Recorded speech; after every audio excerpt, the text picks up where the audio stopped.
We got two tired dads between two ferns here. We got Elliott Teller from People's Endurance on the Hill Climber Show. Elliott, welcome to the show. Thanks for having me. Yeah, man. So the story with Elliott is that we had our first live event at the Meteor in December with Allison Morrison from Rally. Yep. And Elliott was not even in the audience, but you came through afterwards and introduced yourself. Yep.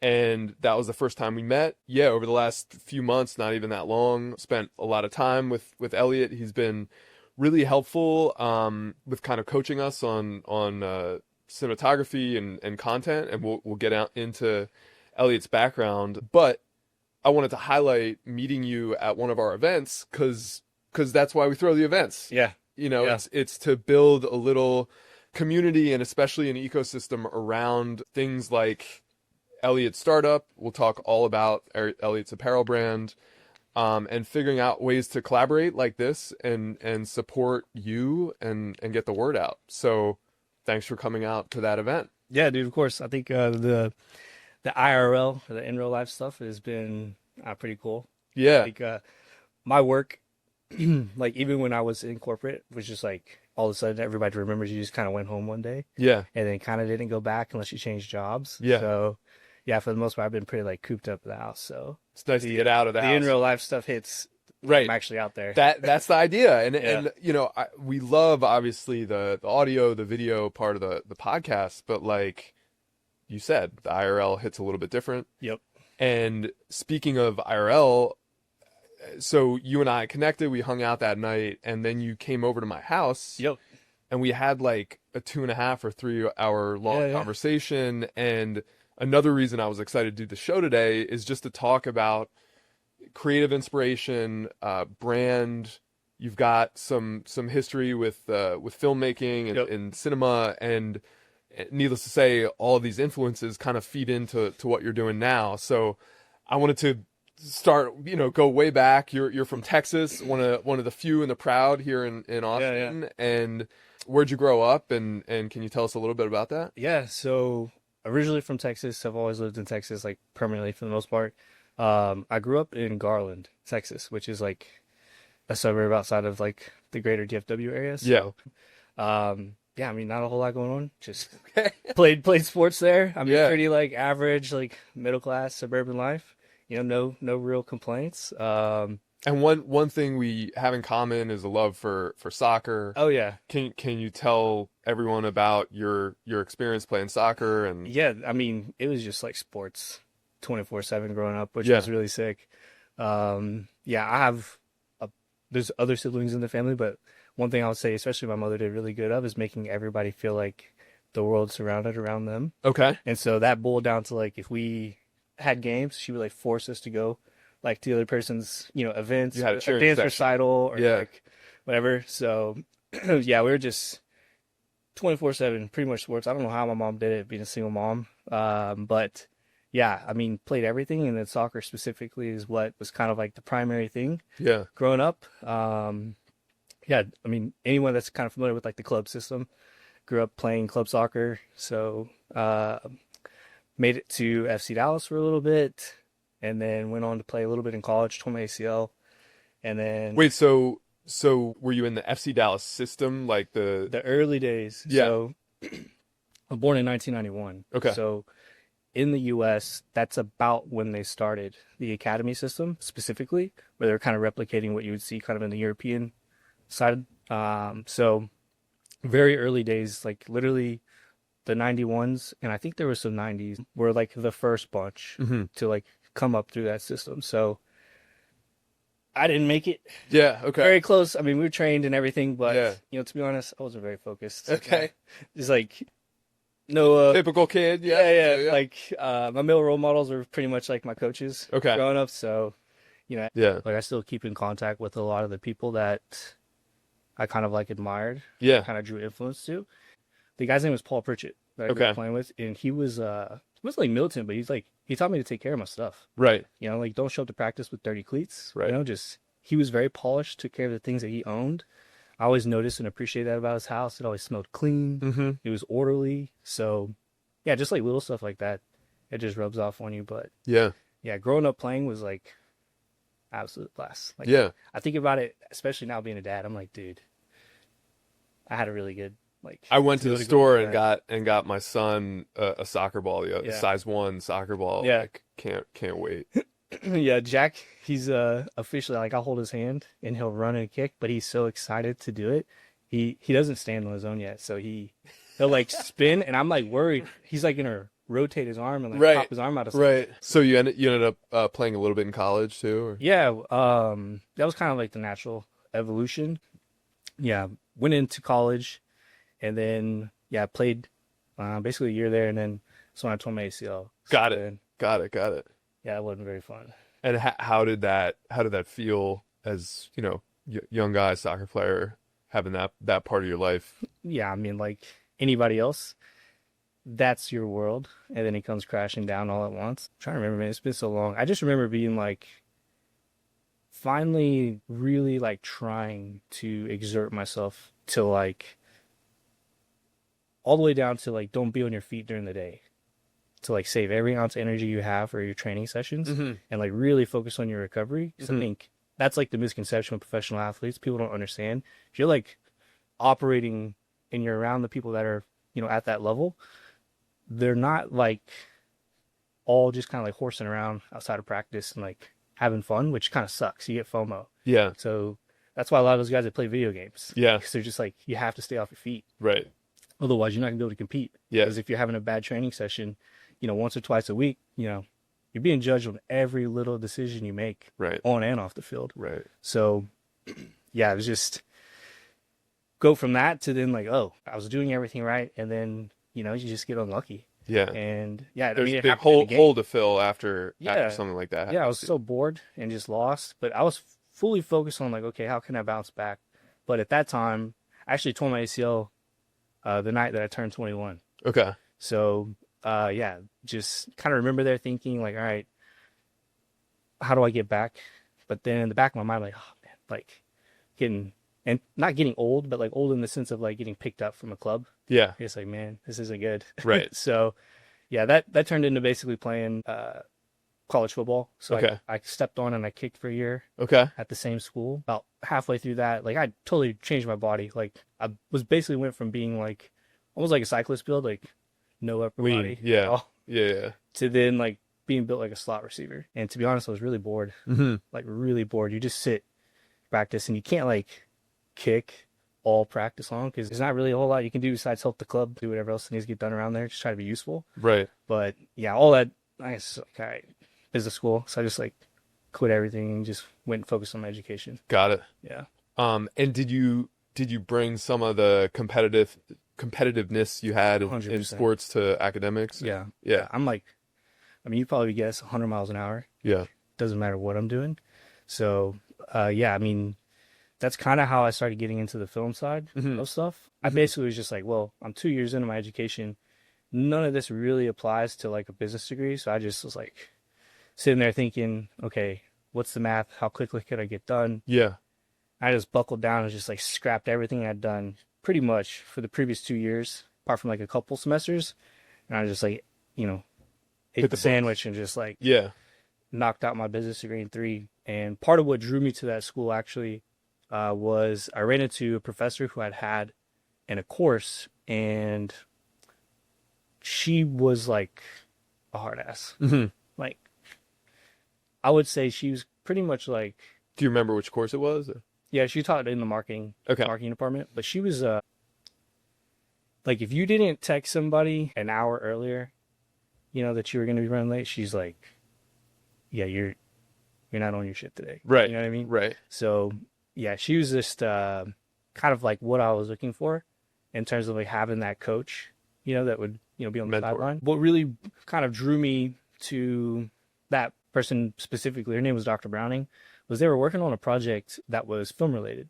And I've always been like a big fan of movies, and it was like the perfect blend. There was a organization in the school that was kind of like an entrepreneurial organization, and they were doing like all kind of projects in the community. Some were kind of like revenue related, Mhm. and then others were like social impact, like KPI related. So they were doing a piece on K2. K2 was like a big thing at that time, where people were buying that in shops as an alternative to kind of like get their fix. Hmm.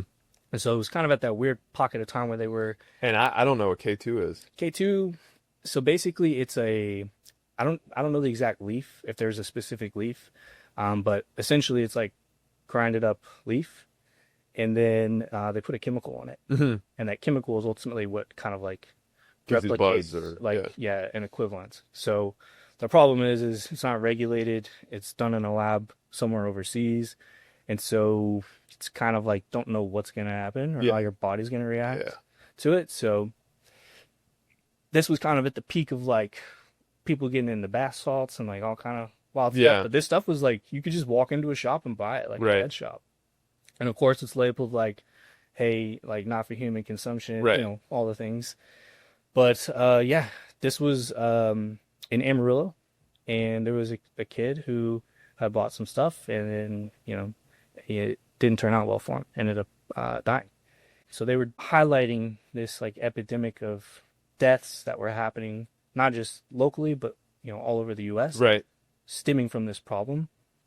And then it actually got put on the cover of Time magazine. Hmm. And then actually came down to Austin, and they helped like move this bill to basically like criminalize like selling it and Right. basically getting it out of shops so people couldn't smoke it anymore. Right. So That's interesting. So Mikey Thompson, who was on the show, he was an advocate for legislation to legalize marijuana and THC products, for some of the medical yeah, benefits yeah. it has. So yeah, interesting Yes, how we're we talking were- about the opposite with a synthetic that yeah, obviously was harmful. yeah. Because I think like the synthetic issue is kind of what ushers in like what he would have been working on, right? So you like solve this problem, but then like Creates another problem. yeah, Right. we'll also just like give people access to this stuff. Otherwise, they're gonna do The this. Like, synthetic is you know what I is mean? more harmful. Right. Exactly. Right. So yeah, that was like ultimately what drew me into that program specifically was there was nobody that could help me understand like how to have a career in documentary films, and I was just like really infatuated with that as a potential career choice. Hmm. And so still never found anybody. So you kind of stumble into the documentary kind of film and marketing class, and then what happened after school? Yeah, so this is like really funny, but basically wanted to work in film, and in the organization I was in, I had a job lined up right out of college, and decided I did not want to do that, go straight into corporate. So I went, had some contacts to work in film, and I remember the dean of the College of Business, like, "Elliott, you're an idiot. You're not going to make any money." And I was like, "Yeah, you don't know, man. You're just the dean, bro." But yeah, he was right. So had a blast, learned a lot. But at that time, I had a Nissan Versa that was just like over the years, just slowly falling apart. I had the thing for like 9 years. Finally sold it during the pandemic. Somebody left a note on my car, noticed that it hadn't been moved in several months, and Made an offer. yeah, made an offer. I was like, he's a family guy. His wife was like driving him to the job site. I was like, it's like, all right, I'll sell it to you. It works, but the AC doesn't work. So I'm being honest with you. I don't want any, it is what it is. Right. But we used to call it the Nissana because it would get so hot in that thing, and to fix the AC, it costs more than the value of the car. So I was Right. like, I'm not doing that. Right. But I bring that up because I never forget this moment. I'm on set, and like you're working 12-hour days, sometimes more, and it's like super late at night, probably like close to midnight, and I'm just like sweating, miserable in my car. I'm just like in my car trying to have like a moment to myself, tired, eating Taco Cabana like day after day. It's like, this is like not fun. And yeah, I just remember like should have taken that job. Well, know? do you remember the job? What was the Yeah, it was with Walmart headquarters. Okay. Yeah, so I was gonna go. Bentonville? Yeah, Bentonville. All right. Yeah, and this was before I really got into bikes. I think had I been a cyclist at that time, it probably would have been a completely different decision. Right. But yeah, I really wanted to like chase my passion, and I knew I could probably get a job, Yeah. but just give it a shot. We'll come back to the chasing passion part. Yeah. So how many years were you in film? Yeah, so not counting like all the stuff that I did, like contract work while I was in school, post college, I think like right around 2 years, just Okay. shy of 2 years. But along the way, I mean, you get tapped to like go and, run a camera for like different shows and just like anything else networking. So, Yeah. I think like in total, probably a solid like 5 years. Okay. Yeah. Got it. Yeah. So then how did you transition into corporate America finally? Yeah. So during that 2 year stint post college, hopping on jobs, and it's kind of like circus, dude. Like you just kind of wait, hope you got friends that are gonna, bring you in on whatever that they Yeah. find. And but yeah, I didn't have anything lined up for like it was like a 2 month window. And then a friend of mine was like in a similar position. He had basically taken a job at a startup. He was here in Austin, and he was telling me, he's like, "Hey, I think you'd probably be pretty good at this." It was an SDR role, Mhm. basically. So And for those that don't know, yeah, sales development. So the guy that's cold calling, essentially. So I was kind of like, okay, wait, what? Like, they're not gonna care. I can just like come try it out for a week. I was like, that is, I don't know how that works, but if you're telling me I can just come do this and I'll get paid, XYZ, like, okay, like, so then that was ultimately like how I got into corporate America. Was that time I was living in Dallas, and my friend Dustin, who I'm talking about, him and his now wife were down here. I think they're sharing a house with like another friend of his from where he grew up as a kid. mhm, This was like a, you know, not a frat house, but it was like, yeah, you know, young men living together. yeah, young Yes, 20-year-olds we know how that goes. living in Austin, just trying to make it work. So I literally would drive down every week, and yeah, within like 3 days, I knew. I was like, oh, yeah, I think I could be pretty good at sales. Like, and I would drive down every week, sleep on an air mattress That's right. in his office, and then come back home on the weekend. My now wife, we had an apartment down in like downtown Dallas, and I did that for 4 months. And some weekends I would like drive straight into work. So I'd wake up at like 3 or 4 in the morning, come straight into work, Yeah, and young man's game. yeah, yeah, definitely. But yeah, I did that for basically 5 months, and then I took it upon myself to close a few deals without anyone's permission Hmm. to expedite the process, and then that's ultimately how I got into an AE role. Was when someone left, And which I company was naturally this? filled the gap. It was a startup. It's called Real Savvy. Okay, They ended up getting acquired by Ojo Labs. I think right. they may still have an office on South Congress, but yeah, that was basically like selling direct into real estate agents. Right. So it's kind of like an all-in-one web solution that had MLS data that would pipe into it. Got it. But yeah, once the company got acquired, I got the hard lesson of what some of those acquisitions kind of mean to the rest of the organization. And so that brought me to a business called WP Engine, which is kind of So in the so cloud. you got laid off or Yeah, yeah. yeah. Once the business got acquired, they literally laid off everybody, whole entire sales Wow. department. So they just bought the tech. Yeah, it was a Yeah. tech acquisition. So it is what it is. It's Yeah. like no hard feelings whatsoever.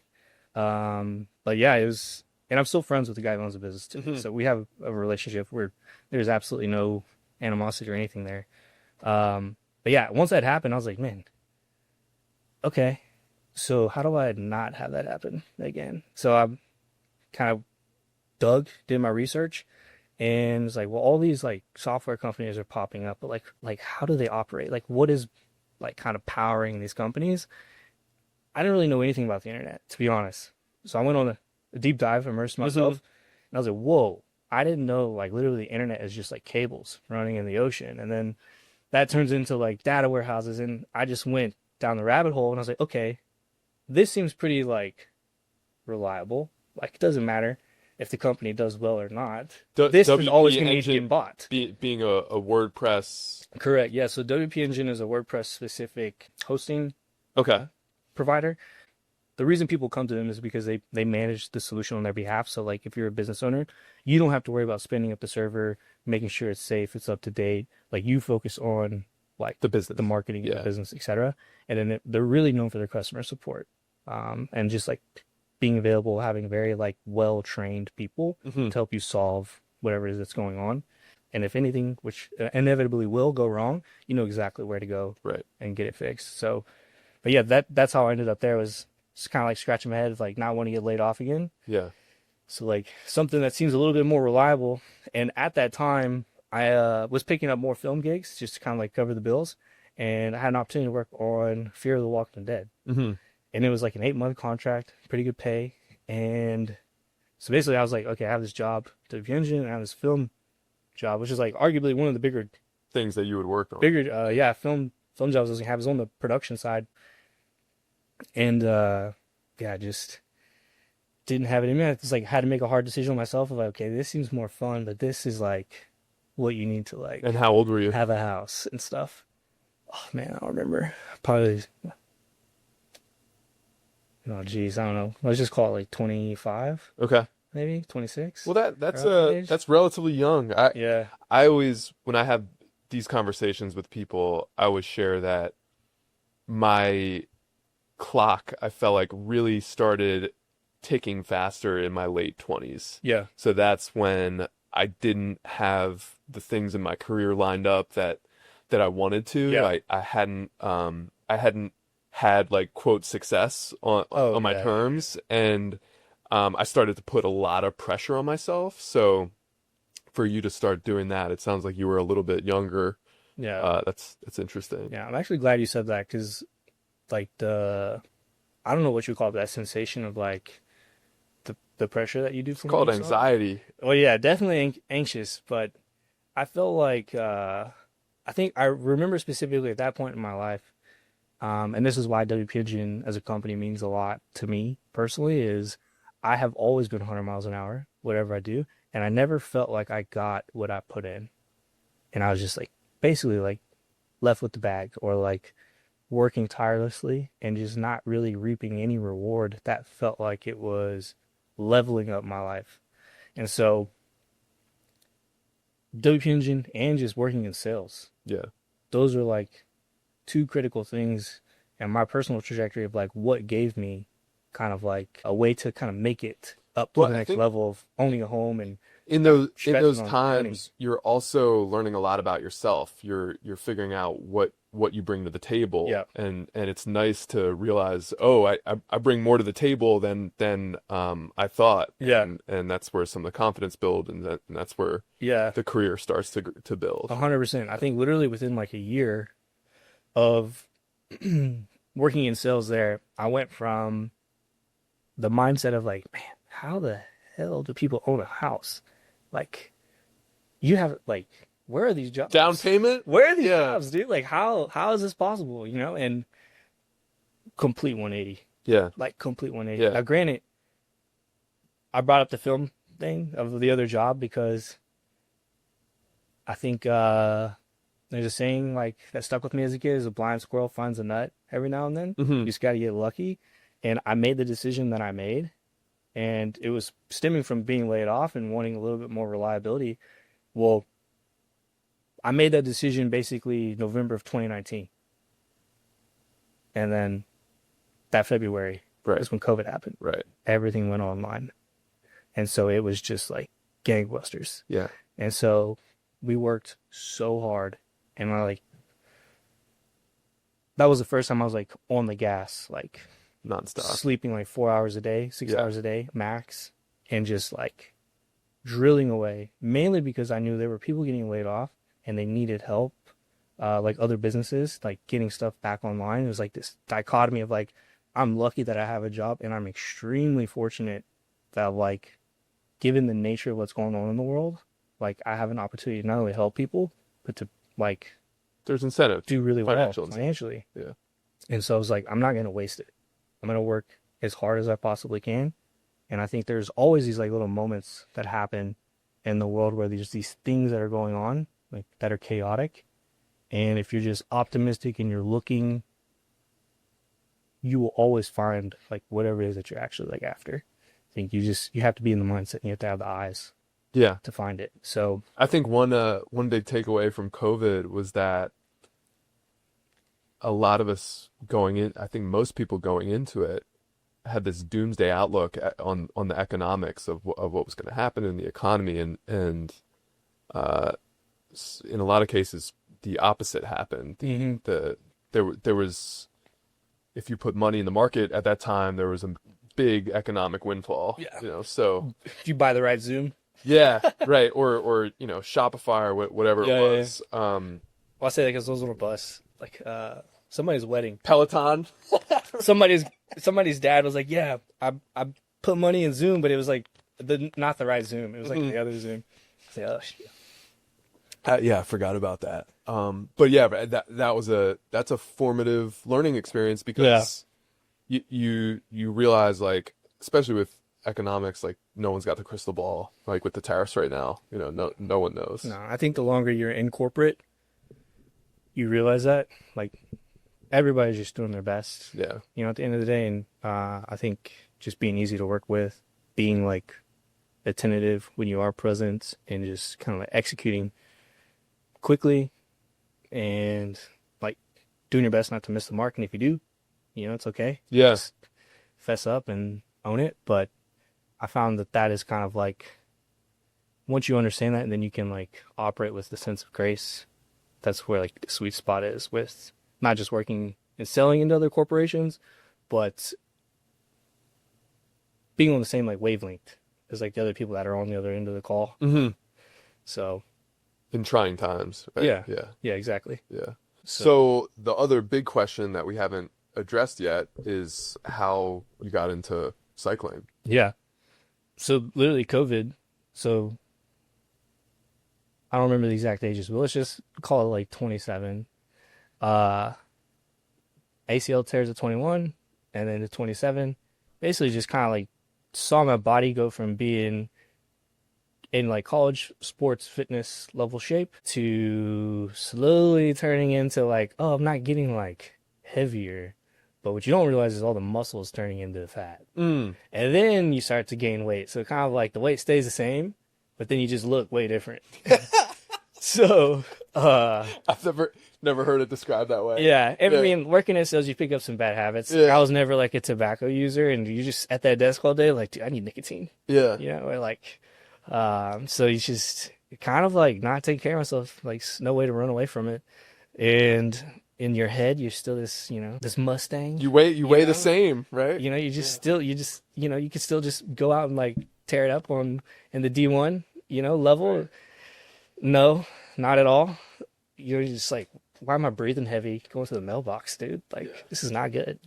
So yeah, I just like realized, I was like, all right, don't want to be the guy that is going to lead to.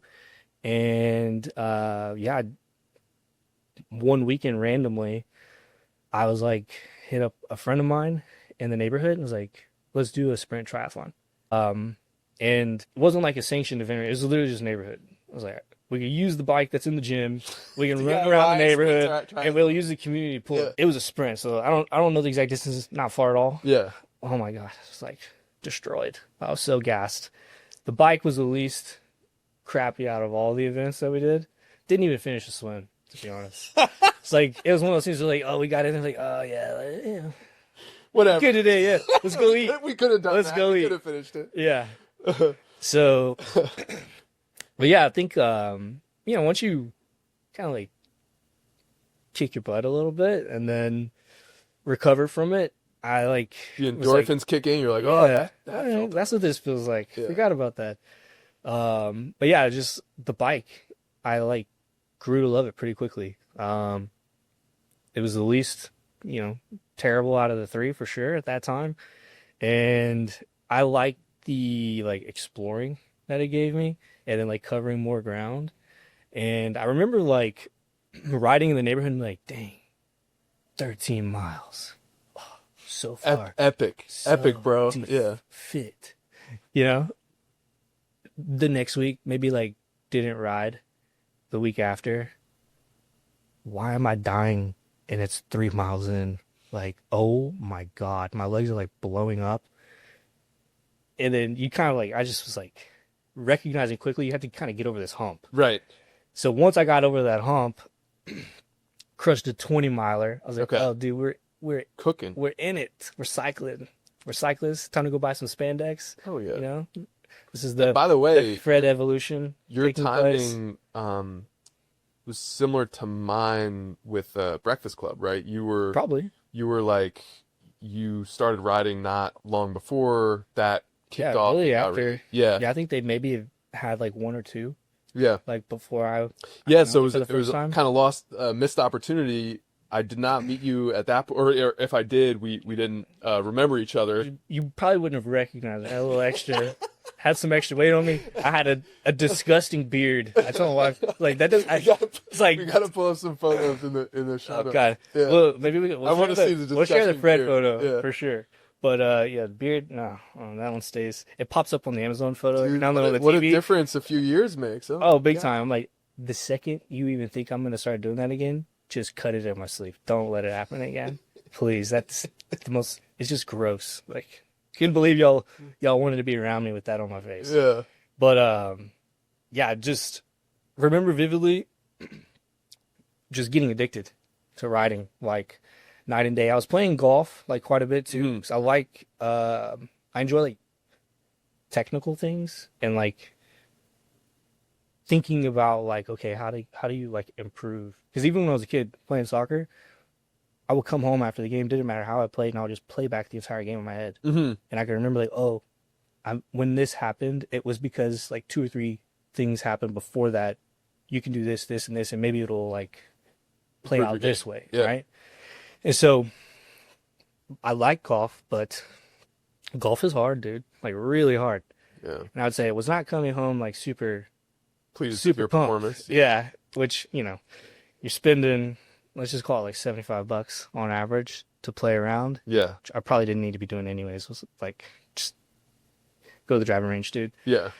But yeah, then Ashlyn, my wife, would just be like, kind of tell like, oh, I'll just leave him on the other side of the house for a little bit until he wants to come Like to the kitchen. like your wounds. Yeah. Yeah. So And what did you make any observations about the social dynamics with golf compared to cycling and how you're spending time with people? oh, I mean, I think the number one thing is I'm not a big like party animal. So I definitely have. Were you ever or no? Oh yeah, when I was a kid. Okay. Yeah, not like bad, but like I'm not gonna throw myself under the bus, but you know, the average amount that you probably assume. And you know, it's a college kid, Yeah. but playing sports, like you can't go to practice hungover. Yeah. Like you can.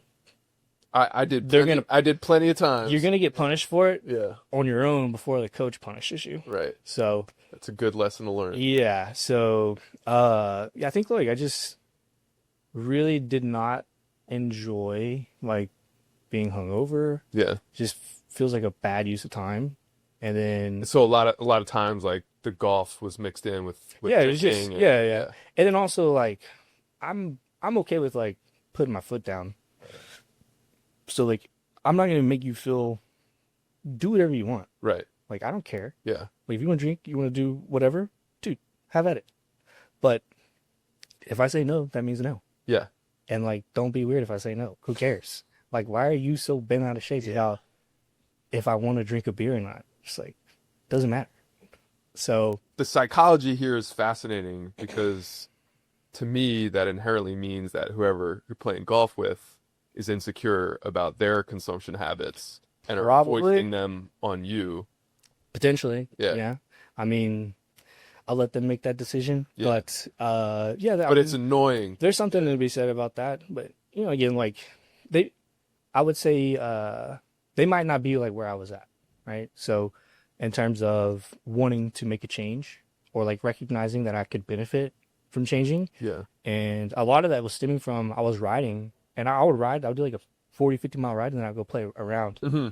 and I just felt like invincible. I was like, dude, I finally feel like I'm like in my early 20s again, like Right. 20, 22, and like at this point I'm probably like 28, 29, and dude, it just feels good. Like there's no replacement from a physical activity perspective, like getting good night's sleep and then waking up and just ripping on the bike with friends Yeah. in the morning. It's like such a great Well, experience. the other dynamic is that, which we definitely talked about on the show, is physically, if you've been carrying the extra fat, the extra weight, and then you start riding and it starts to melt away, and you know your pant size is decreasing, Yeah, yeah, like that. If you're paying attention to that, a lot of us are. yeah. It's a great feeling. No, definitely. Yeah. I mean, you probably don't see it happen as quickly because it doesn't happen overnight, right? But yeah, I In remember Philly, seeing. when I started riding, it was during the summer and it would be 90 plus degrees and I would lose straight up 6 8 pounds, like, Yeah, so, all like and a the lot water of water weight weight. comes back, Yeah, but um I would feel the effects that day, yeah, and on a hot ride, you know, you still do. yeah, yeah, yeah. I think like you don't realize how much is changing because it happens incrementally. Hmm. And when I look back at photos, I'm like, whoa, like that doesn't even look like the same guy, Right. you know? And yeah, I think like going back to the golf thing, as much as I love playing golf, there's I'm not good enough, I would say at golf, I guess. I'll admit it, to like come on like, damn, I was like Yeah. 20% better today. Cycling, it's like almost like a never-ending sense of like improvement. Like there's always something that I come back from a ride, and even if I am riding faster or not, I feel like I am Hmm. like improving. And that to me is like what is probably most addicting about riding the bike, Yeah. especially whenever you've got like me, like my life gets pretty hectic, so like my fitness oscillates. I would say like I get in these swings where I'll like build up fitness, and like after 2 months of like being pretty dialed, that month three, I'm just like Drops off I a can cliff. tell no, I tell like I'm kind of like getting to that next tier, and then something will happen. Like I got to travel to Yeah. Asia. And I'm gone for like 2.5 weeks, whatever. Can't do anything. We're having a baby, but you can just feel like this progression that happens, and then it's like silly, but like even when you're walking around the house, your just legs feel like you could just kick the door down if you need to. I don't know. It's like hilarious, but it feels so good. Yeah. Like Yeah. I you just think feel like an athlete again. It's nice. another aspect of it that dovetails with, I feel like, your tendency is the learning curve. And the Hmm. learning curve basically never ends. Yeah. You can, per what you were saying, you're kind of always making these incremental gains, and even if you're not getting faster, you're still learning the entire Yeah. time. You're gaining more awareness over your body, your physicality, Yeah. physiology, nutrition, and yeah, you're forgetting things a lot, and then you're Yeah. re-remembering them, and And you'll feel the consequences yeah, of those decisions. yes, Like even if you're not like maintaining your fitness, if you have like a base level fitness, you kind of get over that initial hill, like you can pretty much go out and enjoy a ride, even if you haven't ridden in like 2 months, yeah, But like if you are kind of like at that upper tier and you kind of go without a week, I think you can get in your head of like, oh, dude, like I'm so out of shape or whatever. which So is like, exactly wrong, because like a lot of times, if you rest a week, you're gonna yeah. come back stronger. And also like none of us are going pro, so Yeah. just relax. Well, that's another thing I was gonna mention is the ego Yeah. is a big part, and probably too much of a part, because it's not really a team sport. I mean, Mhm. sure, you can be on a team and Yeah, crazy yeah. driveway, but like It's like for most of us, the weekend warriors, Yeah. it's all about your little metrics, and endorphins will do that to you. So I'm really curious to know how you've been building different skill sets throughout your career. Hmm. At what point did you get the entrepreneurial bug, and at what point did that bug kind of blossom into this notion of, hey, I'm going to start a cycling apparel brand? Yeah. Mm, it's like three different things I want to share. The first is I've always been this way. So Always entrepreneurial. yeah, Yeah. like I was always selling stuff as a kid.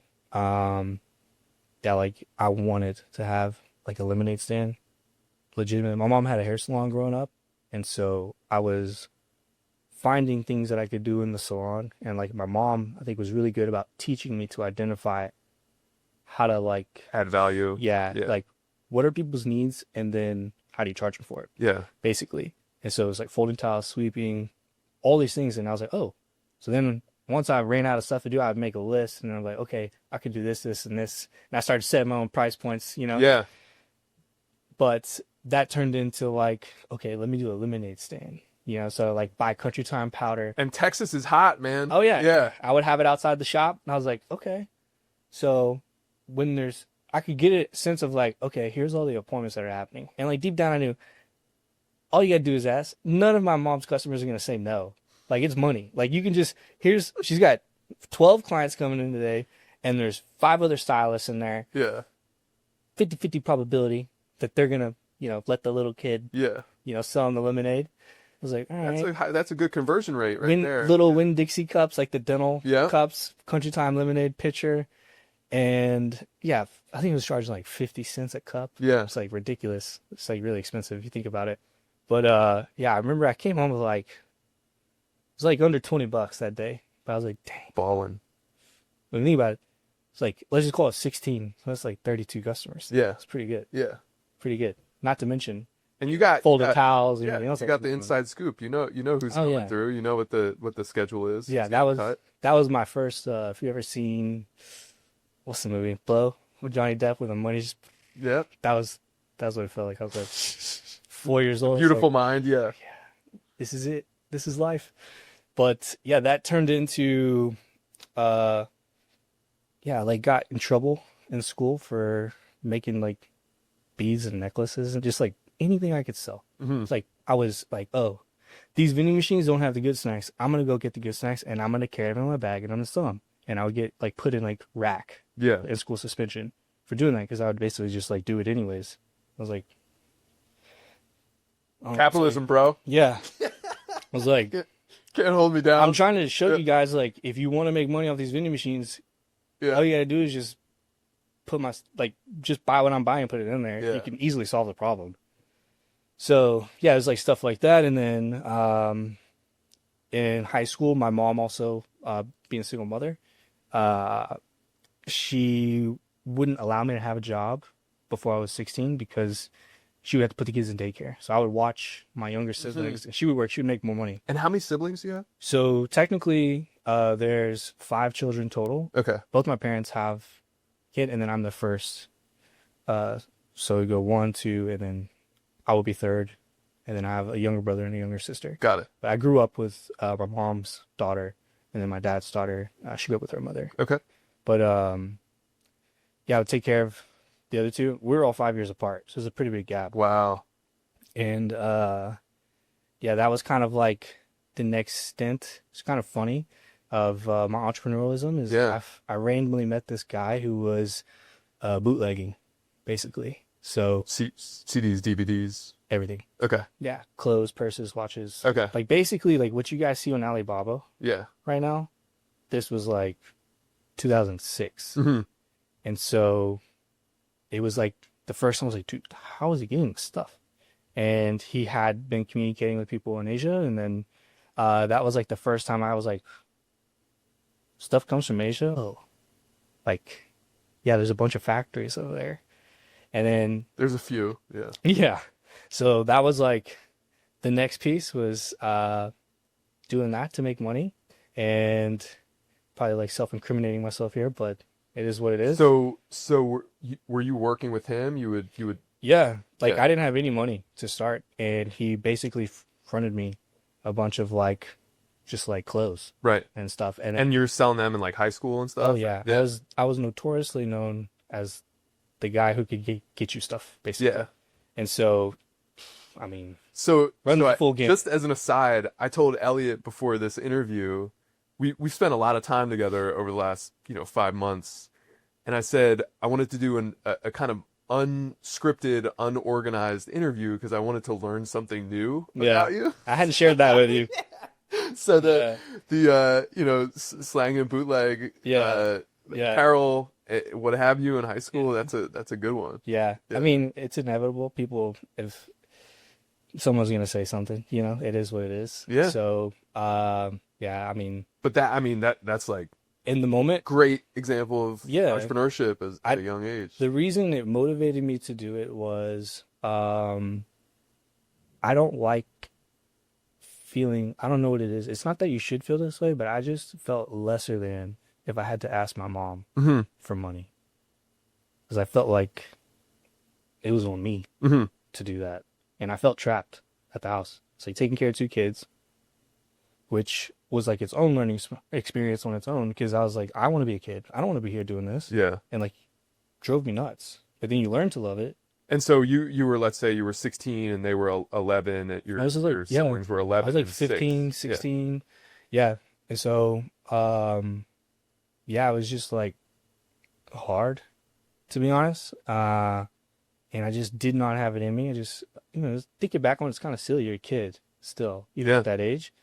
But I just, you know, this is something whenever Rob, when you did the interview with him, Mhm. I know his situation's different, but what he said, So yeah, sorry, go ahead. oh, well, to give context, Sam had done another interview with another individual, Rob, and he had shared something in the podcast uh, about his childhood and different scenario, but there was like a light bulb moment of him wanting to feel like the man in the house once. His father passed away Correct. in a freak accident when Yep. he was 8 years old, Yep. and he said that almost immediately he felt like the man of the house. Yep. As at a like very defining moment Yep. in his life. Yeah. Yep. And I think for different reasons, the same switch went off in my head.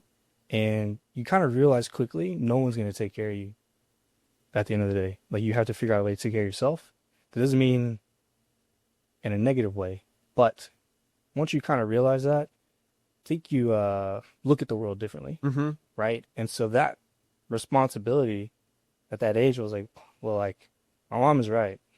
Like going and getting an hourly job is not going to help anybody. Like I need to help her. Mm-hmm. Okay, well then what can I do? And that honestly just kind of fell in my lap, Mm-hmm. the opportunity. And then I saw that I could do something with it. And so then that turned into like kind of like a little operation where I was paying friends in school to like help and work and do Yeah. things. And yeah, it was just like nuts being a kid, walking around with a couple grand in your pocket. Yeah. Cash. And it's like, dude, that was easy. Like, you Yeah. know?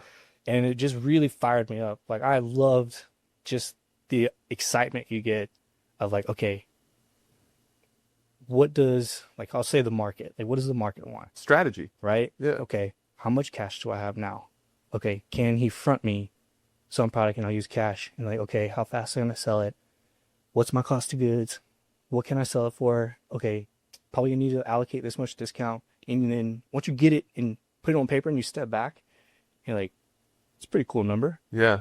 you know? Okay, let's go try to make it work. Yeah. And like the bringing an idea to life and like connecting the dots that people might not see and like that vision, that is like, that gets me really fired up. It sounds very familiar to running a Yeah. cycling apparel brand. Yeah. That we'll get to in a minute. Yeah.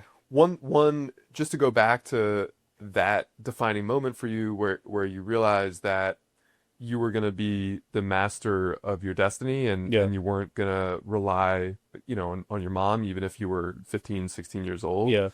I think it's unfortunate to sort of wave goodbye to your childhood because, like you said, you wanted to feel like a kid, but Yeah. you were taking responsibility for your 11 and 6-year-old siblings. On the other hand, I think it launches, like you said, a new perspective on life where you're taking responsibility for yourself, and some of the things like victimhood and Oh, yeah. those sort of behaviors and mental constructs, like they just go away.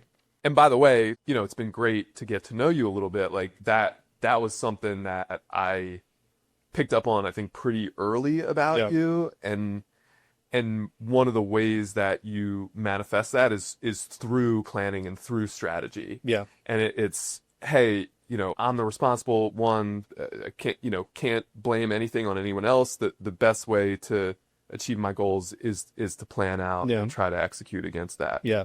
Yeah. And like find joy in doing that, you know? Good point. So yeah, I think like the part that I think about when you share that is like it honestly a lot of it kind of comes from the experience playing sports. Like hate to like keep drawing it back to sports, but thinking about the mistakes you made and then the improvement process, and then most importantly, the game can change at any minute, down to the very last second. It's not over until the whistle blows. And so the chatter and the noise, like literally. You don't want to be one of the cyclists who wins the sprints and then puts their hands up and gets And then gets the guy kept at blows the line. yeah. And so the best teams can lose on any day if the crowd's making the right noise and the guys are having the just not the best day. And like that's what makes like sports like really fun for me.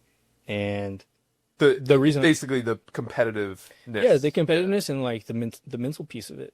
I think like what I'm getting at is even with everything going on, it's you have to protect like how you're perceiving things, because if you are the second you let anything crawl into your headspace that is can impact your ability to produce or get to whatever that finish line is, if you could look back on whatever that moment was and you think about all the times you allowed it to happen, that's basically you slowing your progression and like getting in your own way at the end of the day. I feel like I do that all the time. So what? I still do it. Yeah, like, yeah. Everyone's guilty of it, but Yeah. like you have to be really cognizant of it. Of Yeah. like, okay, this is that. Stop. Like, focus on this, this, and this. You know, and that's true. Like you play your best whenever you're enjoying it and you're in a rhythm. It's the same thing in sales. Like I tell people all the time, especially like if you've been in sales long enough, you know, like people can tell on the other end of the phone if you've sold anything that month or not.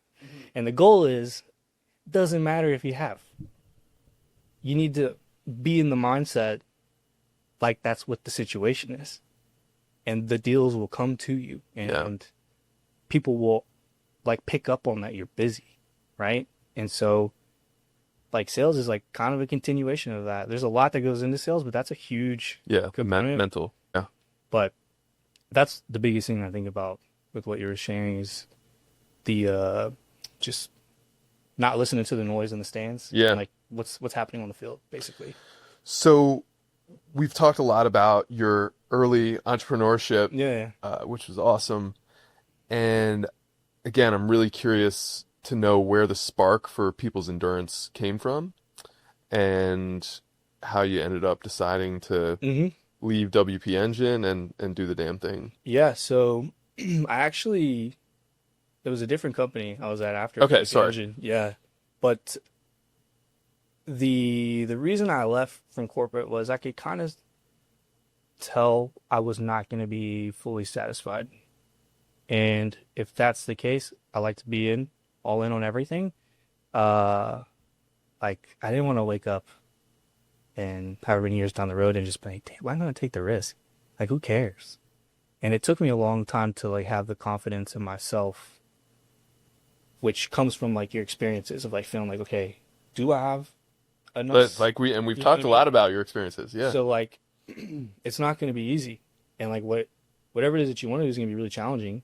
And so I genuinely felt in corporate, I was learning so much. And that was part of the reason why I didn't want to leave is every day there was something new, or you would learn how like people bought in the C-suite. And so part of the reason why I left WP Engine was I was kind of preparing myself for the next tier. And I had been selling into CTOs and CMOs. And I wanted to like actually sell up the CFO ladder. They would like sign off, but I'm not, at WP Engine, not really like selling that person. And so that's why I made the pivot to kind of like more of the fintech side. And we had somebody in the family on my wife's side pass away. And there's a lot of things that were just kind of happening. And I always admired people in companies. They're just like so good at what they do. And they're usually like high up in leadership. And you can tell like, while I always treated that business like it was mine and I showed up and I worked hard, there's something about like these layer of people that like know the product, know the market, know what's happening inside that business as a whole. And I just admired that. It's like, dude, they master what they're doing. Like when I compare myself to like how do I get to that, I'm at like 70% right now. Like I don't really know that I'll find that other 30 if I keep doing what I'm doing. I need to go find something that I care about a lot. And so that is ultimately what kind of pushed me with some of the stuff happening in family and realizing like You're not promised tomorrow. early 30s. Yeah. Yeah. Damn. And just being like, dude, I don't want to like get grim, but there's not as much time on the clock as you think. No. Like if you really stop and think about like how much vitality you have over the course of your life, there's a sweet spot.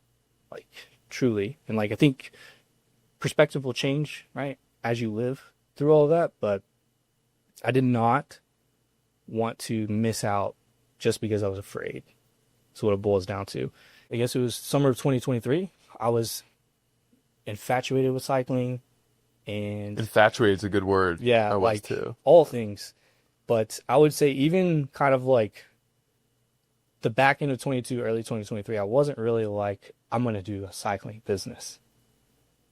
I was thinking more of like, I have pretty good, strong knowledge of like how to connect systems. I'm very process oriented. I want to go try and find like people who are looking to retire and like these businesses already turn out revenue.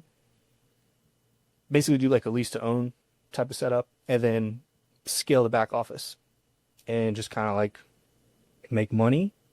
And then I could do whatever I want, but like have some kind of like manageable income. And the summer of 2023, I was still had made the decision yet. And then that's when the light bulb went off. I was like, what do I do in bed every night? Like no one's forcing me to scroll hours and hours on end to the odd hours of the night looking at all this cycling crap. You know? Yeah. And like my wife notoriously, like I would drop the phone on my face. Yeah. You know, she's like, just go to bed. Like just or like, no, like it's a drug, you know? Like, and was it everything cycling kit? Oh yeah.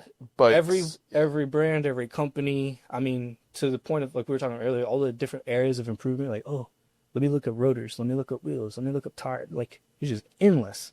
And yeah, just like ODing on blue light every night, dude. But the light bulb just went off. I was like, okay, that 30%, analogy I was talking about, like that's what that is. Is like that's ultimately where I feel like if anyone is interested in trying to find whatever that is, just look at whatever it is that you're doing that no one's forcing you to do. Because the second you have to like make it feel like, oh, I gotta go do this, you're already kind of like deviating away from it being a passion. And so I put a plan together and was like, all right, I'm gonna do it. We don't have any responsibility. This is like kind of May time frame of 23. Had pretty much given my sales manager at that time like heads up. He kind of knew it was coming anyways. The performance was kind of reflecting it anyways. And yeah, broke the news to him and just kind of like formally was like, hey, I am gonna go ahead and like give this a shot. So put my 2 weeks in on a Thursday, told the team on a Friday, and then Saturday is whenever we found out we're having a baby. So yeah, it's like. And how was the dialogue with your wife, Ashlyn, like as far as you leaving the salary job and starting a company? She before Jack, before the pregnancy. I think I'm like so lucky, like not just like kissing ass. Like I love my wife. She's the most supportive person. I never like. If I ever doubt myself, it is never because she's putting any doubt into my world. It's like almost like, it's probably like intoxicatingly supportive, in a way. But yeah, like from the get-go, she was like, yeah, we don't have any responsibilities, like, let's do it. And then, I'll throw her under the bus a little bit, but I'm not throwing her under the bus because I think she made the wrong decision. I think she made the best decision. She tested on Thursday and was like, whoa. We had been trying for 2 years, had money saved up for IVF. We're like actively looking to pursue that and took another test on Friday. I have a video I haven't posted it yet, but she's like videoing me like coming out of the office for the first time, picking me up because we worked right around the corner from each other. Hmm. And yeah, then I got the news Saturday, and I was like what the, like, like I had a great Saturday. Like went Yeah. out, I was probably like a Breakfast Club ride or something. Yeah. Nice afternoon, probably took a nice nap. Just the average. Yeah. What a day in the life of a dink. Dual income, no kids, Yeah. and went to the movies that night. I get home on the couch and like she does it, like sets the video up and gets my reaction. And of course I'm like on the couch, like probably not listening as I should. And I'm like on my phone, feet up, and she's like, "No, did you look at the sign on the wall?" You're like, sign. And I was like, "What?" And I was like, "Surely that doesn't mean that." I was like, "There's no way." Like, what? And I was like, just like immediately, just stomach dropped. I was like, "Oh shit." And how much of that was I don't have a job. how much of that was fear and how much of that was joy? I mean, it was 100% both. Yeah. Yeah. But Which is a bit of a microcosm for Yeah. parenthood, right? yeah. I mean, anybody who's been in that, even when you just find out you're having a baby, it's like for the first couple of days, you're just like, whoa, wait, what? That thing's on its way. You're just like stoked. And then, I think biologically men and women are obviously different. So the things Takes a that, little longer for it to kick in. yeah, the man. things that run Yeah. through your head, you're like, oh, like you're just thinking about all the, like the things you need to do to prepare, And so like that's going on in my head. But then also I'm like, well, I got like a check. I got like 2 more checks coming in. Like, okay, like this wasn't in the budget, but I made the decision. Like, I'm not going to change my mind. Yeah. And I was so like proud that she made the decision she made by just like, to me, that tells me that she believed in me by not telling me and like freaking me out before I put in my 2 weeks. And she told me Saturday after, Yeah. deals over. She knew deep down like that's what I wanted. Yeah. And I love her for that. Yeah. And so, yeah, I mean, basically, I had made the decision to pursue like cycling apparel, and I saw essentially like what People's is not just cycling apparel, but both, because I do run. We've been talking a lot about bikes because of the nature of this channel, but the stuff that kind of sits on the premium tier of the market in terms of kind of like luxury cycling apparel and luxury running apparel. No one was doing both. Like there's the Nikes and the Adidas of the world, but those are like traditional sports. And then when you look in cycling, I think of it really kind of in like a 4-way quadrant. You got legacy brands and emerging brands. Legacy are going to be kind of like, the brands that have a long time heritage in the sport. Then you got all the new age stuff. It's like coming up from like the millennial and Gen Z. A lot of D2C brands. Yeah, generation, exactly.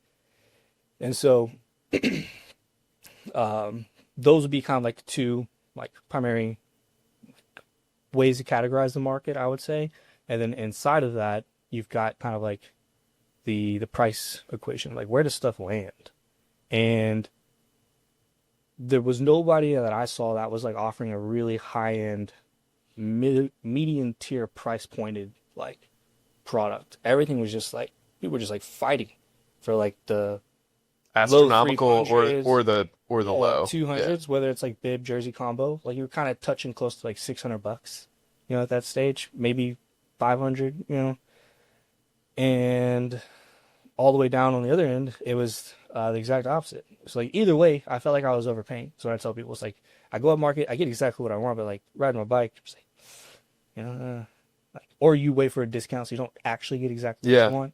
You just get it, and it's like not really happy with the color, but whatever, I'm wearing the logo. Yeah. Or you go down market, and I'm like, man, I still don't think this stuff is worth that. Yeah. And so I was too much money was spent on clothes before I made the decision to do this. And then, it's just nothing there. And then the reason I bring up the running is I think I noticed with COVID happening, there was a, supply and demand fluctuation happening. And when you start to see that, you can understand like, okay, most of these companies are VC backed. They're going to be pressured to make decisions that might not have been what they had intended on in the first place, but they're going to try to increase their addressable market. And so that's where I was like, oh, they're obviously going to try to get into running, because I think those two worlds, they can live together. Especially here in Austin, you see that it's very like common. Maybe not in all cities. We have a little bit of a microcosm here, but not quite, triathlon, but purists that are Active all both around. sports. Yeah. For sure. I think it can work. That's yours truly. I Yeah. run to stay fit on the bike. Yep. I run all the time. Yeah, and you have like seasonal changes and stuff, Yeah. and like a lot of it's community driven. So like, what are your friends doing? Yeah. And this was like in 2023, and now, I mean, it's mid 2025, or not mid, but getting close to that, and you're seeing brands do it, and they've been doing it over the last like 8 months, and both on the running side and the cycling side. Can you share with us the inspiration, creative inspiration behind the brand? How'd you arrive at the name? How'd you arrive at the logo? Yeah. How did those treatments come about? So, like anything else, a lot of late nights. So, still working whenever I was kind of dabbling and trying to feel out, okay, what's the logo going to look like? What's the culture going to look like? And I actually have a good friend of mine, Harold is his name. Actually, this is something he designed. Okay. I'm wearing right now. He has also been kind of like more on the fashion side. And that kind of like bled onto me a little bit. Totally different side of fashion. But he was somebody I went to. I was like, hey, I have this idea. I think it can work. And we kind of shop it like we do with any of our like artistic creative endeavors. And so it just kind of happened one night while we were in my office at the house, and he came up with the name. And after I kind of told him like, here are the things that I want to check off, and like, this is like ultimately like I'm trying to help people at the end of the day. Like, how do we like make sure people understand we're not cheap? Like, it's a high quality product at the end of the day. It's still, I would consider it still pretty expensive, but we're going after this specific category of people because they're going to know exactly what we're doing. Eventually other people will find us that are not used to shopping, on the luxury side, but the people that will touch this stuff, they're going to know immediately like, oh, this is what this company is. And so through all that, we came up with the name, and we had been working with different people kind of like on the internet that we liked from like graphic design perspective. And so a lot of like shopping on the logo. And even to this day, the logo you see on this bottle. Show the camera So, like, some of the product. What do you think that is above the people's? Looks like a wheel set. Yeah. We wanted it to be abstract. Yeah. And also like it is a wheel set, but it can also just be hills. Like, I didn't want it to be overly specific. Yeah. That way, got a nice it can be organic. other sports, right? And so, yeah, like that logo grew on me. To be honest, I was like, like going back and forth on it. And it's like anything else. Like some stuff, I think it's good when it does that, because then you really appreciate it later on. Because its meaning kind of just happens. Yeah. Essentially. So, well, let's talk about aesthetic. So, I get a little bit of a kind of minimal streetwear like vibe from the brand. Can you talk about how you're planning to differentiate? I guess across every category, but start aesthetically, and then how are your garments different? Yeah. Why are they premium? Yeah.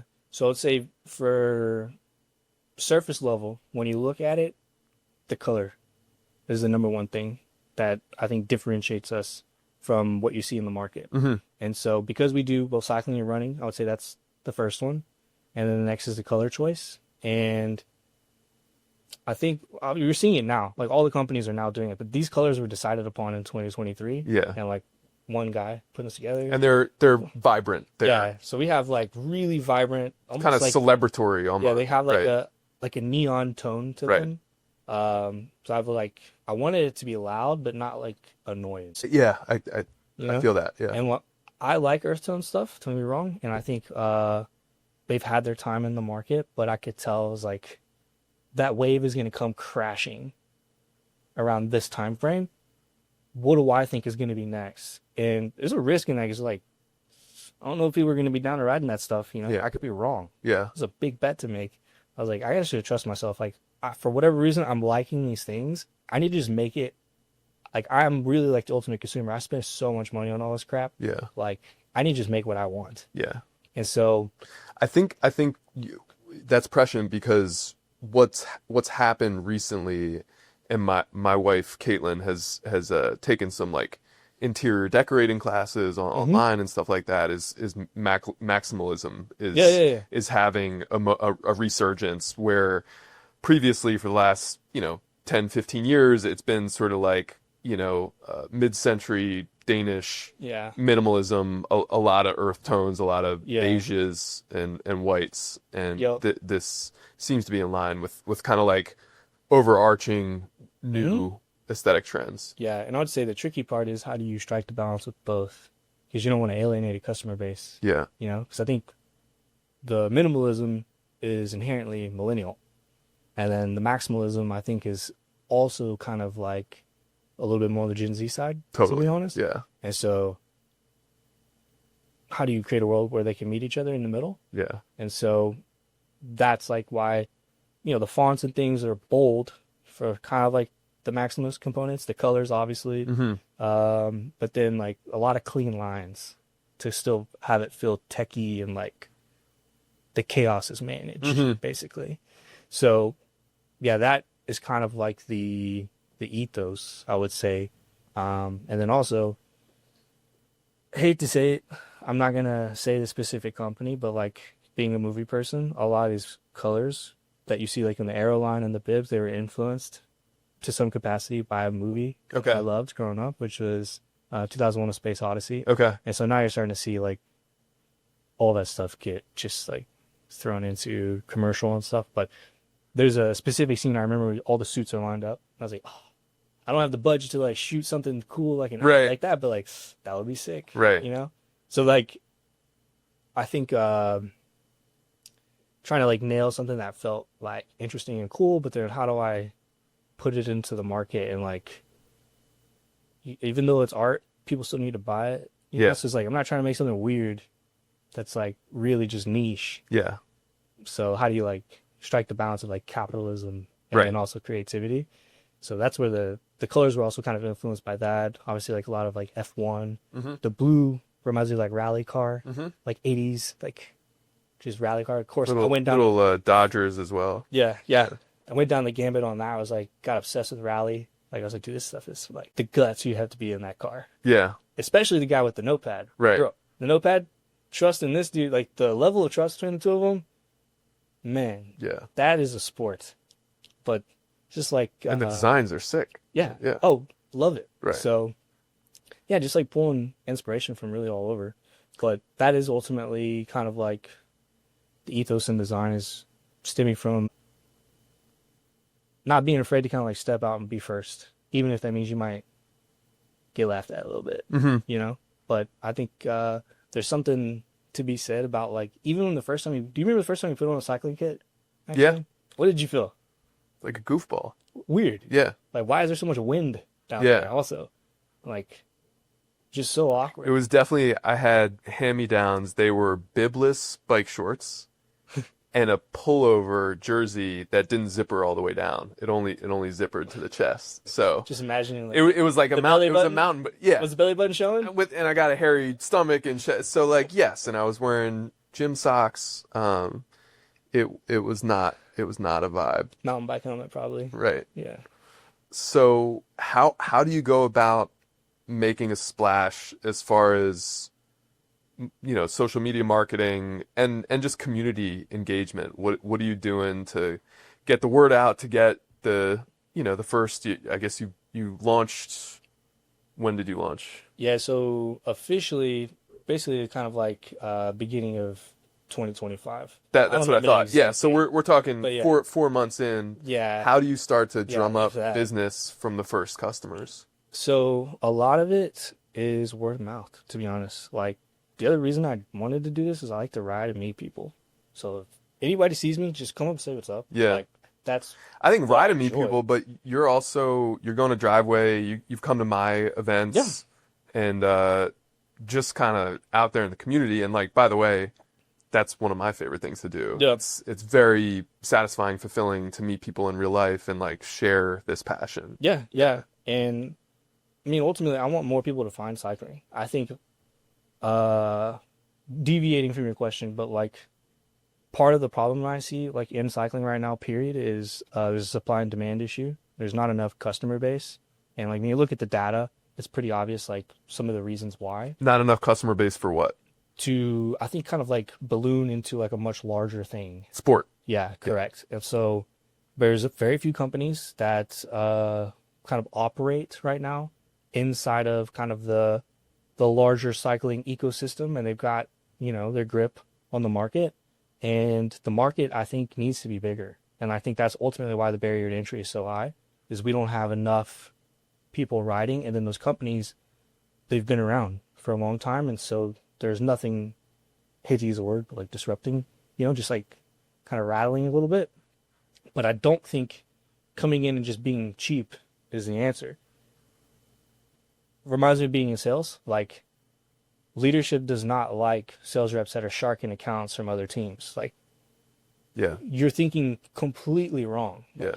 You're here to grow the business. The pie. You get paid how do we here grow to the pie? grow the business. Yeah. So go find new customers. Yeah. And so that is really like what Well, I would like to see happen. I think this conversation is, and I think about this a lot with hill climbers. This conversation is very relevant for the U.S. Mm-hmm. because if you go to Europe, if you go to Belgium and France, and Spain and Italy, there is a incumbent cycling culture Yeah. that's more pervasive. Yeah. And if you come here, you got what 380 million people, and a very small percentage of them have been indoctrinated. Like we have, Yeah. by the way, at the later phase of our life. I mean, Yeah. you were late 20s, I was same late Yeah. late 20s, early 30s. So I think this is it's a fascinating topic, and kind of like the underdog fight that we have. Yeah. One of the reasons I'm doing this show is just like you said, to spread the gospel, Yeah. to share about this thing that like so passionate about, not just as spectators and consumers, but also just getting out and riding, commuting to work, getting out and Yeah. doing a workout with your friends. Yeah. It's just this like, and it's, you know, especially for dads that are, you know, that really cherish time outside, getting a workout. It's just a great Yeah. use of time. So Yeah. I couldn't agree I more. hear you, man. Yeah. Totally. And I think like if you look at, if you just like kind of stop and observe, like I think we're going to see more and more of it like actualize in the next like 10-year window. But I think here in the US, like cycling has like a stigma around it, with it leaning either on like it's expensive or dorky. Like 9 times out of Third 10. one is dangerous. And dangerous, yeah. I'd say that if you boil it down, in my conversations, is usually the biggest barrier to entry is Yeah. people didn't grow up riding their bikes in cities, and they're Correct. not comfortable with cars. Yeah. And that's, for a lot of people are smart. Like, that's a good reason not to ride. Yeah. It is. Yeah, you it know? is. But Yeah. I have a solution for that. This is 1 out of 5 businesses that I would like to build. So you were saying that you have thought about this barrier to entry, this Oh, hurdle. yeah. We broke it down to, I think, Yeah. price point Yeah, price, danger, and and dorkiness. being dorky. Danger and dorkiness. Look, I'm not gonna look.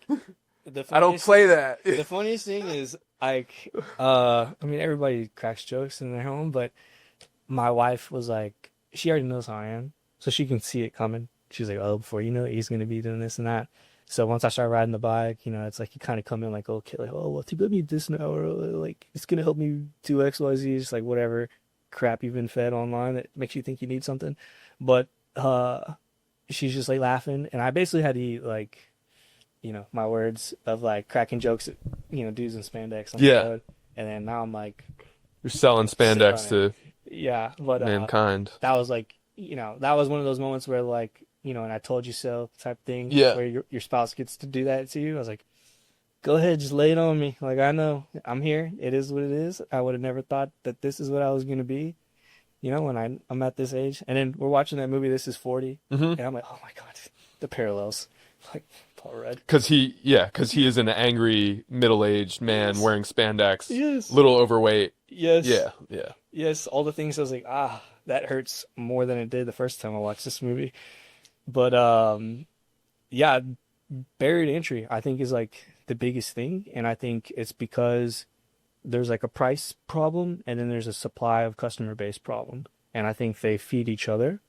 And I think like when you look at the data, there's a pretty clear indication that the drop off, it happens like basically in our age. So once people start having kids, and you see the numbers are huge, pre-kids and post-kids. So how do we solve for that? And I think that kind of is a move, the danger component that you brought up. I have ideas, and I think, By the way, the last show that I published with Mark Farmery from Biotech Bikers, he was like, yeah, I love cycling. It was sort of something he was into. He had kids for 10 or 12 years, wasn't a thing. And then he picked it up after they were autonomous. So this comes up on the show regularly. Yep. Well, if anybody wants to chat, I have an idea of how to solve that, and I think it will work. So, I just want to play like my role on the apparel thing because that's what I like and that's what I enjoy. And then see where it goes. But I think the bigger picture is, if you look at it, this kind of goes into like not taking accounts, from another sales rep. When I think about the community question, all this is like, we need to grow the sport. Like, don't do what other people are doing just because it's like a checklist of things you feel like you need to do as a company. Like, if you can try to really grow the sport, you're actually making a difference. And like, if you're not, you're just kind of like stealing at the end of the day. So, like, when you look at the space, You're not stealing. You're not contributing in a meaningful. well, I mean, you're stealing market share from another company. Yeah. But it's like, that's not considered a bad thing. But like, if you care about the sport, that's not how you grow the sport. Okay. You're not helping the sport. You're being selfish at the end of the day, whether you want to admit it or not. Like, if you think through a different lens, how are you benefiting the sport? You're not. So I think majority of us growing up, we played traditional sports. Those are going to be the big box stores that exist right now. The Adidas, the Nikes, and so forth, right? They're indexed on those sports. And I think what's going to happen is, because there's like this drop off of people playing those sports, whether it happens in, middle school, high school, or college, exactly what I went through, where you lose your fitness and then life happens and you just never really play sports again.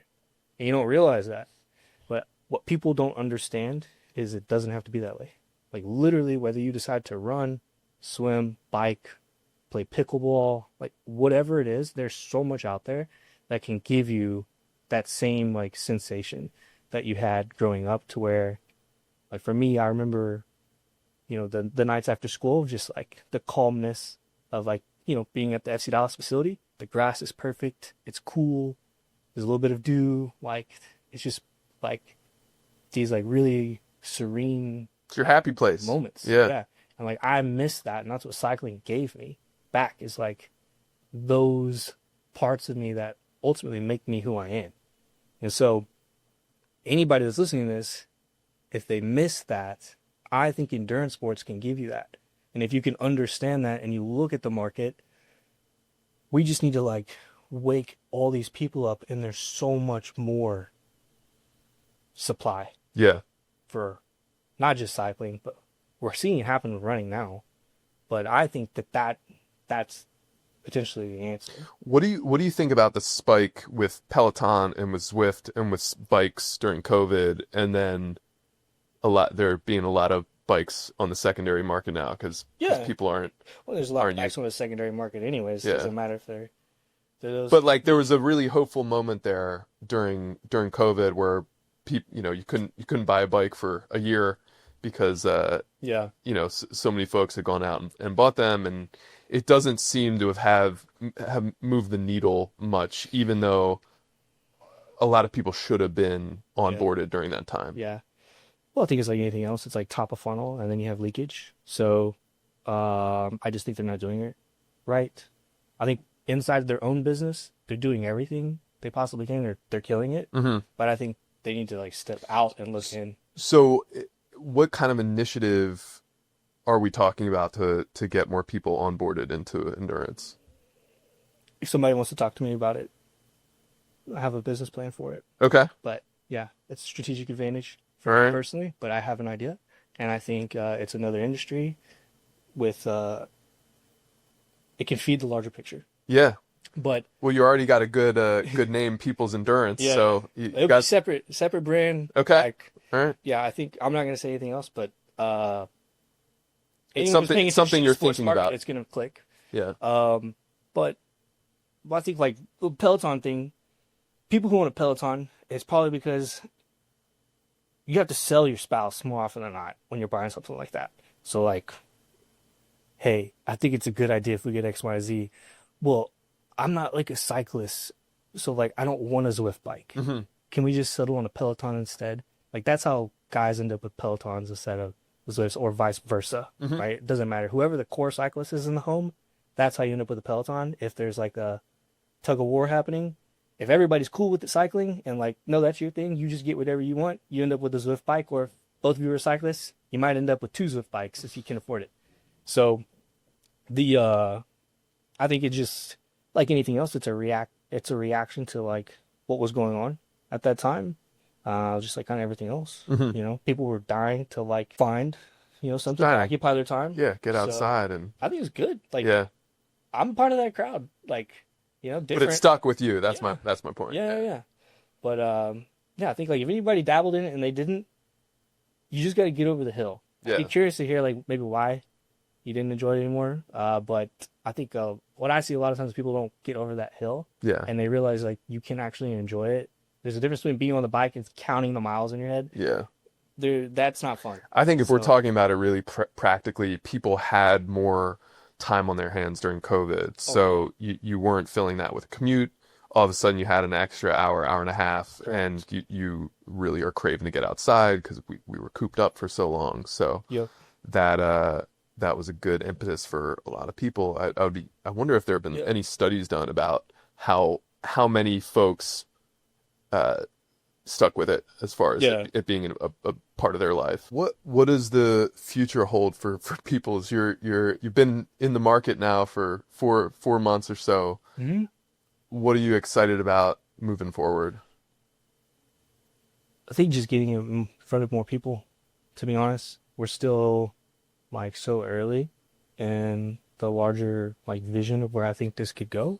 So like if this is a baby, like legitimately, we are not even like past the first night in the hospital. Like I still like the nurses are still coming in and checking on us. Yeah. You know what I mean? Yeah. So And by the way, how did you end up capitalizing the business?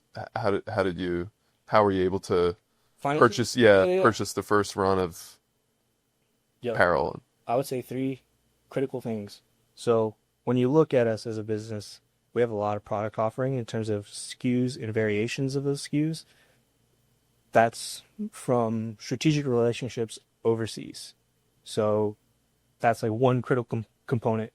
The second is having like a family member who believes in the vision, and not my direct family, but somebody who's been like family, been around and has seen the work ethic even before.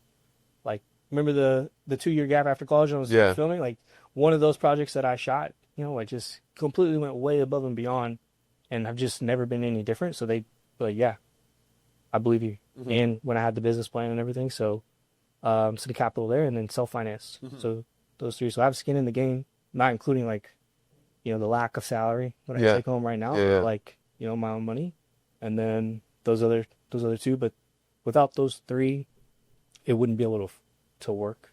And the first, as far as the manufacturing relationships, are essentially the deals that you were able to cut in order to make this vision that you had a reality. Correct. Yeah. So I haven't shared this on here yet, but one of the other things that makes this different is we have effectively make everything. So when you look at the supply chain and you understand the supply chain behind cycling, there's a lot of components that are made in several different places, and then they kind of get brought together. Well, these companies that are kind of closer to the buyer in the Western world, they will have kind of like scaled that as much as they can. So that is the reason why you see a lot of the same stuff. When you think about the way the jersey's cut or the different fabrics that they use, it could be like the logo or the zipper, like all those pieces. If you just stop and think about what are you wearing right now, and if you disassembled it all, how many different parts are there? And it's down to like some factories, they specialize in sewing, like in cycling, just the pad. Yeah. Because they have a machine that just sews just the one pad. And there's All day, all night. and that's what they do. Right. And they're really good at it. And So, by the way, if each big apparel company is getting the same materials, the same fabrics, that you would think would really hamper innovation, right? correct. And I will say, just for clarity, since we compete against mid-market and premium, like most expensive side of the market, there's two ways to think about that. So the big brands, they have, a descending quality, from like best, middle. Rafa's got to pro entry, and then right? core. So like, right.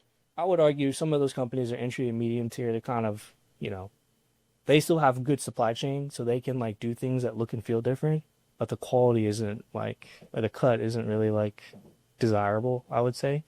So they still have the ability to like operate and feel like big business. The median stuff that's trying to charge way more, they're not doing what I'm doing. They're going more often than not, because I've seen literally in the factories, they're just, maybe the most they'll do is they'll request like, hey, if we're going to use this fabric on the sleeve and this, we'll sign some type of like agreement that says you can't do that for anyone else. Mm-hmm. But they're not. They're relying on forcing brand and design. Correct. Yeah.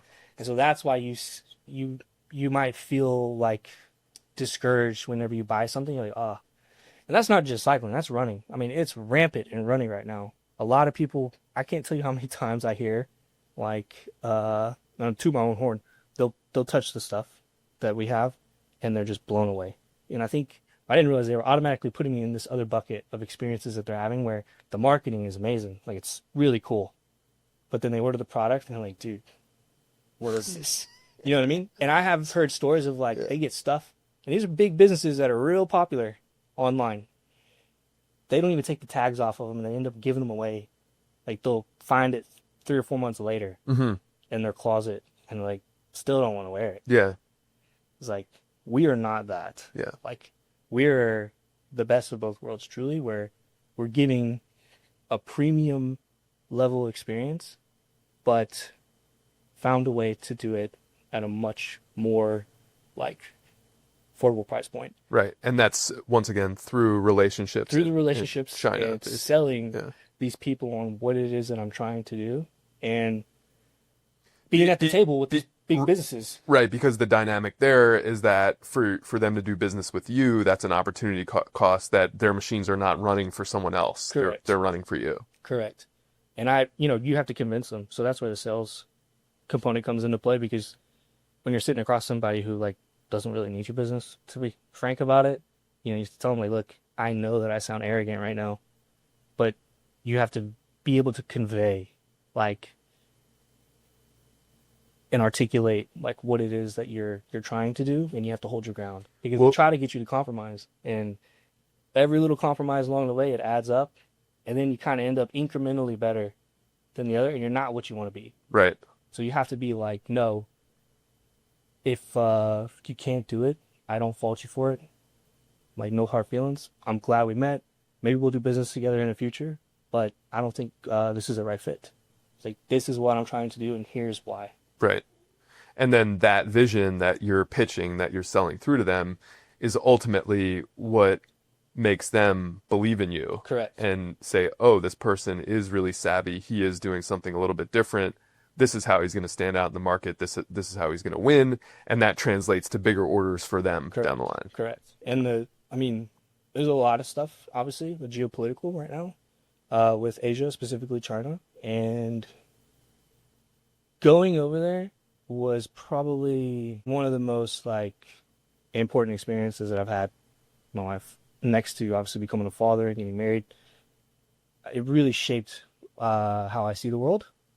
Um, and yeah, I just don't think people realize like how industrialized it is over there and what they're capable of. Like they crush. How are the tariffs affecting your business? I mean, watching the news every day. We'll see what happens. I have a lot of thoughts on that, to be honest. But from a everyday functionality, I think there's no. I don't think even if we stayed at like the 100 whatever percent, we're still going to be in business. Hmm. Still going to work. We'll just make less money. It just is what it is. It's a different reality. Hmm. We'll still take care of the people So overseas. more or less in that case, if that tariff, which would probably affect most of the components of your garments, if that was enforced, you would essentially make less margin, maybe sell the product for a little bit more. If I want to. Yeah. Yeah, I think so for reference, today is April 11th. I haven't looked at the news in the last 4 hours, but I think as of last night, we're both kind of in that 120 range, Yeah. more or less. So meaning U.S. and China on import and export. So yeah, I think if unfortunately there's going to be a lot of businesses that don't make it, potentially us, but I think there's more opportunity now than ever to be successful. And it's just the harsh nature of the world that you have to be agile. And so if you're not agile, if your business isn't agile, your odds are not Right. favorable. Yeah. And so that's the reason why people have to make hard decisions with layoffs and things, is like, it's not personal. It's just the nature of the world, Right. you know? So I think we'll be okay, but I think also from a positive light, there's so much that's out there that people don't even realize, like, that can be over here. And I think there's gonna be a lot more like entrepreneurialism. I think it's Mhm. gonna like force people, if they're in the right mindset of like, just kind of like taking it on the chin and like, all right, Yeah. now's the time to just Do it. do it. Yeah. I mean, the government's gonna be, I think, incentivizing people to like start businesses. Mm-hmm. So whether that's getting access to loans via SBA, which also, we also have like a small loan, Mm-hmm. an SBA loan from Amegy Bank. They've been really good to work with. I work with a lot of entrepreneurs here in town. They've been good for like networking and stuff too.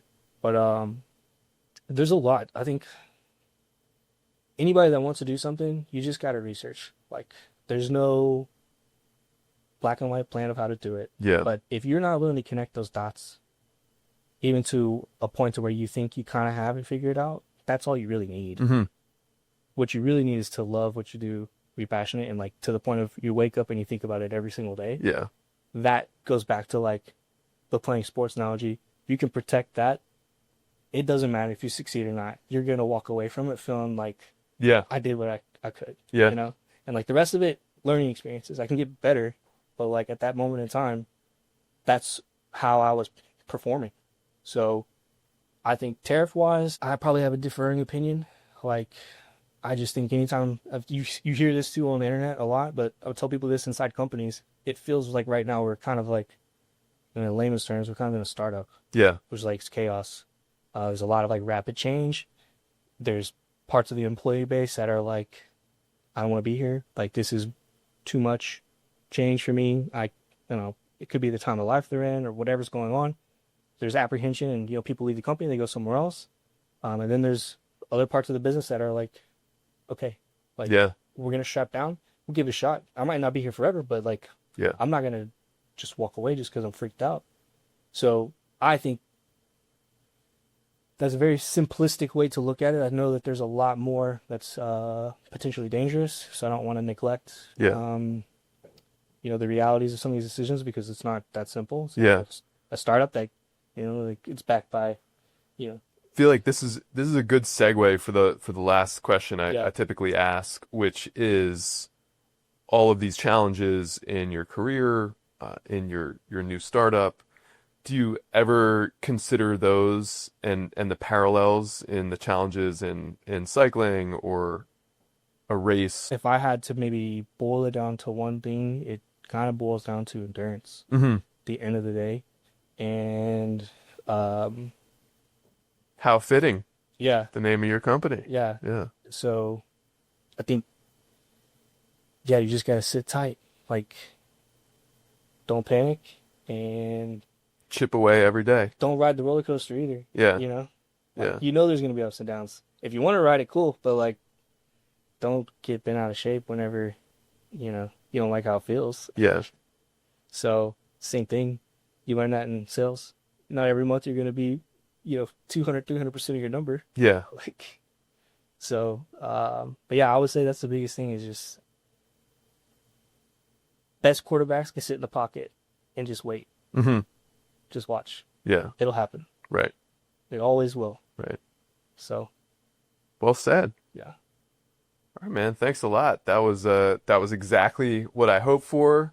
We kind of freestyled a little bit, Yeah. and I think it went great. So thank you for sharing all your perspective, all your insight. I really think it's really fresh, and I've just benefited from meeting you and spending time with you and like kind of hearing about and learning your vision for a lot of different things. So Nah, I appreciate it's it. been a pleasure. Yeah. Thank you. And I appreciate a lot of what you do, like around town too. Like even you won't toot your own horn, but like making intros and just kind of shrinking the business world, I think Yeah. you will. So Yeah. I really appreciate that and enjoy just being around in the mix. Yeah, that's what that's my that's fun for me. That's what I gain a lot of pleasure Well, from. it shows, Yeah. definitely. All right, man. Cheers. Cool.